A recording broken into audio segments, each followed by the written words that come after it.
About Sahih al Bukhari. Sahih al Bukhari is a collection of hadith compiled by Abu Abdullah Muhammad ibn Ismail al Bukhari rahimahullah.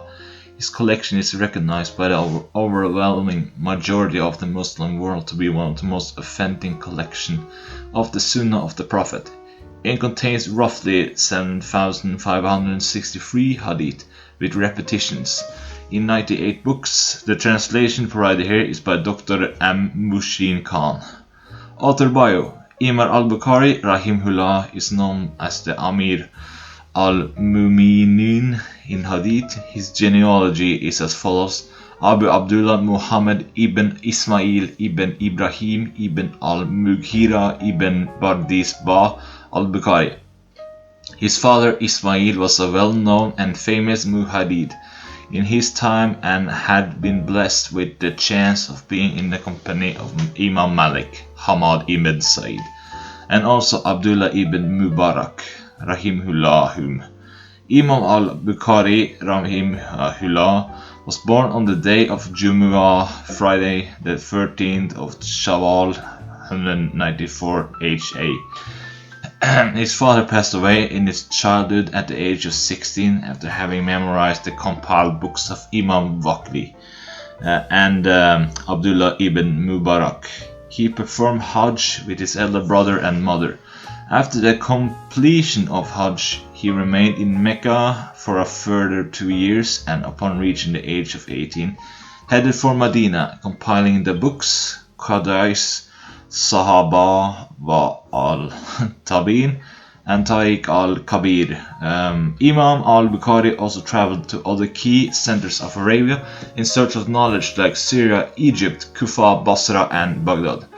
Imam al-Bukhari rahimahullah first started listening and learning a hadith in 205 HA, and after benefiting from the ulama of his town, he started his travels in 210 HA. His memory was considered to be one of kind. After listening to a hadith, he would repeat it from memory. It has been known that in his childhood he had memorized 2,000 hadith. There are a number of books compiled by Imam al-Bukhari rahimahullah. His Sahih is regarded as the highest authority of the collection of hadith. He named this book Al-Yami al-Musnad as-Sahih. Al-Mustasar mean Al-Muri Rasulullah sallallahu alaihi wasallam was Sunai wa Ayamihi. After he finished, he showed his manuscript to his teachers, Imam Ahmad ibn Hanbal rahimahullah, for approval, along with Ibn al-Madini and lastly Ibn Ma'in. It has been recorded that it took Imam al-Bukhari a period of 16 years to gather the ahadith and to write the Sahih, which sets the date back to 217 HA as the year in which he started the compilation. Imam al-Bukhari rahimahullah being married 23 years of age before he actually placed a hadith in his compilation. He performed ghusl and prayed 2 rak'ah nafil prayers, asking Allah for guidance. He finalized each hadith in the Rawdah of Masjid al-Nabawi between the Prophet's grave and his minbar, and wrote the hadith in the Masjid.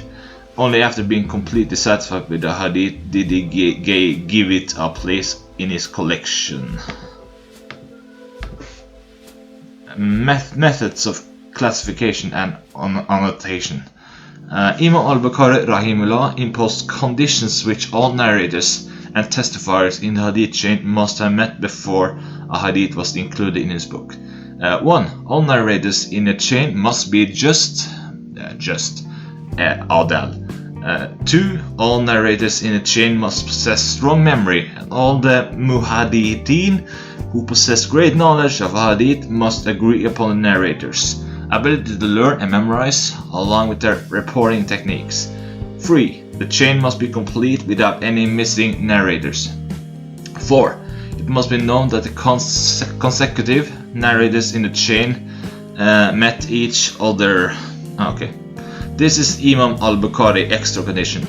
Imam al-Nawawi rahimahullah relates that all scholars in Islam have agreed that Sahih al Bukhari has gained the status of being the most authentic book after the Quran.